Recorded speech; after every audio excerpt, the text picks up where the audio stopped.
Assalamualaikum warahmatullahi wabarakatuh. Halo teman-teman, alhamdulillah kita masih bisa dipertemukan lagi di pertemuan ketiga ini dengan Kak Ariza. Nah, kali ini Kak Ariza akan membahas materi yang mungkin kalian sudah mempelajarinya di paruh 1 kemarin ya, tentang wawancara. Nah, kalau kalian sudah mempelajarinya, jadi Kak Ariza di sini hanya akan mereview atau mengingatkan kembali tentang wawancara. Nah, pertama-tama kalau kita melihat ada kata wawancara, pasti kita akan berpikir, apa sih itu wawancara? Nah, tapi berhubung kalian sudah pernah belajar, jadi Kak Ariza hanya ingin mereview sedikit. Oke? Nah, ini dia. Kak Ariza akan mengingatkan tentang wawancara adalah tanya jawab yang dilakukan dengan seseorang sebagai narasumber untuk memperoleh keterangan atau pendapat mengenai suatu hal. Jadi di sini wawancara dilakukan dengan tujuan untuk memperoleh keterangan atau pendapat mengenai suatu hal dari pemateri atau ahli yang sudah dianggap mampu atau menguasai materi yang akan kita tanyakan. Kemudian, pengertian pewawancara dan narasumber itu sendiri. Pewawancara adalah orang yang mewawancarai narasumber, sedangkan narasumber adalah orang yang memberi informasi atau mengetahui secara jelas atau menjadi sumber dari informasi yang akan kita tanyakan. Narasumber disebut juga dengan informan. Nah, misalkan nih, kalian ingin bertanya tentang pariwisata yang ada di Depok itu apa saja sih? Terus untuk fasilitasnya, sarananya itu gimana? Nah, kalian bisa bertanya atau wawancara ke narasumber berupa dinas pariwisata maupun lembaga lain yang mengurusi bidang pariwisata tersebut, Kemudian, lalu persiapan wawancara itu sendiri dibagi menjadi 4. Yang pertama, menentukan topik wawancara. Yang kedua, memilih narasumber. Dan yang ketiga, menulis daftar pertanyaan. Dan yang keempat, membuat janji dengan narasumber. Untuk yang pertama, menentukan topik wawancara. Seperti yang telah kita bahas pada paruh 1 kemarin, tentang menentukan topik wawancara. Kita harus menyesuaikan wawancara itu berkaitan dengan apa, kemudian memilih narasumber yang pas atau yang cocok untuk dijadikan ahli dalam wawancara yang akan dilaksanakan.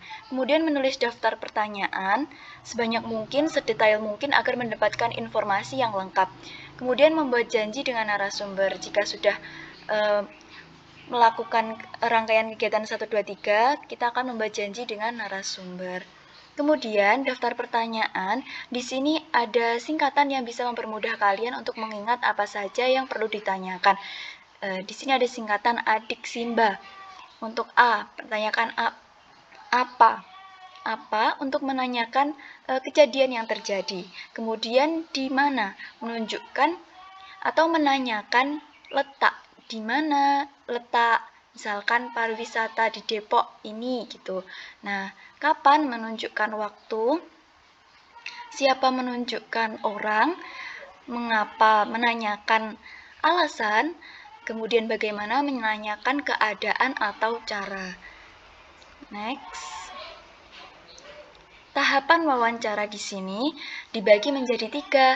Yang pertama tahap pembukaan, yang kedua tahap inti, yang ketiga tahap akhir. Pada tahap pembukaan atau tahap pertama ini kalian bisa salam dulu, terus memperkenalkan diri, kemudian menyatakan atau mengatakan tujuan kalian itu wawancara itu apa. Nah, kemudian kalian bisa melanjutkan ke tahapan inti berupa pertanyaan, mengajukan pertanyaan-pertanyaan yang ingin kalian dapatkan informasinya secara lengkap, secara detail. Kemudian yang terakhir ada tahap akhir. Nah, kalau kalian sudah selesai wawancara, pasti kalian akan berpamitan. Nah, gunakan bahasa yang sopan dan santun, kemudian tindak tuturnya juga dijaga, sopan santunnya.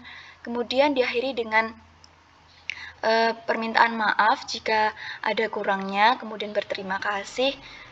Nah, sudah tahapan wawancara hanya ada 3 di sini yang terinci ya, pembukaan, inti, dan akhir.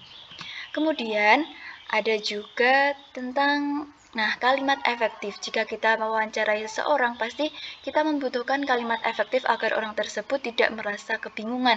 Nah, kalimat efektif itu sendiri merupakan kalimat yang tersusun sesuai dengan kaidah penulisan yang berlaku dan tidak berbelit-belit. Di sini, kejelasan informasi adalah tolak ukur sebuah kalimat bisa dinyatakan efektif. Jadi, dalam kalimat efektif itu bisa memuat ejaannya yang tepat, kemudian tidak berbelit-belit, kemudian tidak ambigu atau bermakna ganda. Jadi, sang narasumbernya ketika kita bertanya juga tidak akan kebingungan seperti apa sih pertanyaannya. Nah, kita harus menggunakan kalimat yang efektif. Nah, ciri-ciri kalimat efektif itu sendiri, sebenarnya kalimat efektif itu tidak harus digunakan untuk wawancara saja, tetapi juga dalam kehidupan sehari-hari maupun yang berhubungan dengan formalitas bahasa. Nah, ciri-ciri kalimat efektif itu sendiri dibagi menjadi beberapa bagian. Yang pertama, menggunakan diksi atau pemilihan kata yang tepat. Kemudian, memenuhi unsur terkecil dalam kalimat. Yang ketiga, sesuai dengan PUEBI atau Pedoman Umum Ejaan Bahasa Indonesia. Kemudian tidak mengandung ambiguitas atau bermakna ganda. Kemudian tidak berbelit-belit. Ada juga memiliki kesetaraan antara struktur bahasa dengan gagasan penulis yang logis dan sistematis. Jadi dalam struktur bahasa ini misalkan kita menggunakan kata belajar, kita bisa menggunakan kata bekerja, misalkan makan, minum. Nah, itu kita harus menggunakan struktur bahasa yang logis dan bisa diterima dengan logika, sehingga kalimat tersebut bisa diterima akal untuk sebuah penjelasan atau penjelasannya itu bisa masuk akal dan diterima dengan baik. Kemudian bersifat koheren. Nah, koheren di sini artinya saling berhubungan, kesatuannya yang padu. Kemudian syarat kalimat efektif juga dibagi menjadi beberapa bagian. Yang pertama adanya kesatuan. Nah, kesatuan ini berhubungan dengan pemenuhan unsur dalam sebuah kalimat sehingga menjadi padu dan utuh. Kemudian ada juga kehematan, tidak menggunakan pemborosan kata atau kata yang diulang-ulang. Kemudian ada keparalelan, memiliki struktur kata yang seimbang antara predikat satu dengan predikat lainnya. Nah, ini yang Kakak jelaskan sedikit tadi, keparalelan, memiliki struktur kata yang seimbang jika predikat satu menggunakan imbuhan ber, bisa juga nanti yang keduanya juga berimbuhan, bisa saja ber atau mungkin me, yang penting setara. Kemudian ada kelogisan, memiliki makna yang logis, mudah diterima oleh akal atau nalar pembaca. Kemudian ada kepaduan, memiliki kata yang saling berkaitan antara satu dengan lain. Nah, kepaduan ini juga berhubungan dengan syarat yang pertama yaitu kesatuan. Jadi kesatuan dan kepaduan itu tidak bisa dipisahkan. Kemudian ada juga ketepatan, memperhatikan pemilihan kata yang tepat untuk menyampaikan gagasannya kepada orang lain. Kemudian, nah ini contohnya, Kakak hanya mengambil 2 contoh, nanti untuk selebihnya kita bahas di pertemuan diskusi. Semua siswa-siswa melaksanakan upacara bendera setiap hari Senin. Nah, kalimat ini salah karena di sini sudah mengandung kata semua, tapi di sini ada siswa-siswa. Jadi, jika ada kalimat seperti ini bisa menggunakan salah satu saja, semua siswa atau siswa-siswa. Nah, maaf ini ada kesalahan typo. Nah, ini untuk pembenarannya, semua siswa melaksanakan upacara bendera setiap hari Senin. Nah, itu benar. Bisa juga siswa-siswa melaksanakan upacara bendera setiap hari Senin. Itu juga sudah mewakili bahwa semua siswa melaksanakan upacara bendera. Jadi dipilih salah satu.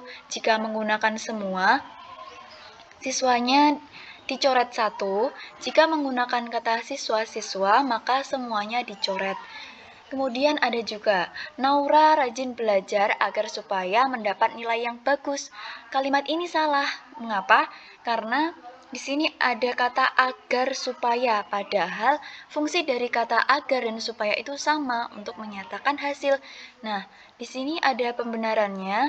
Yang pertama, Naura rajin belajar agar mendapat nilai yang bagus. Itu benar. Dan ada juga Naura rajin belajar supaya mendapat nilai yang bagus. Itu juga benar.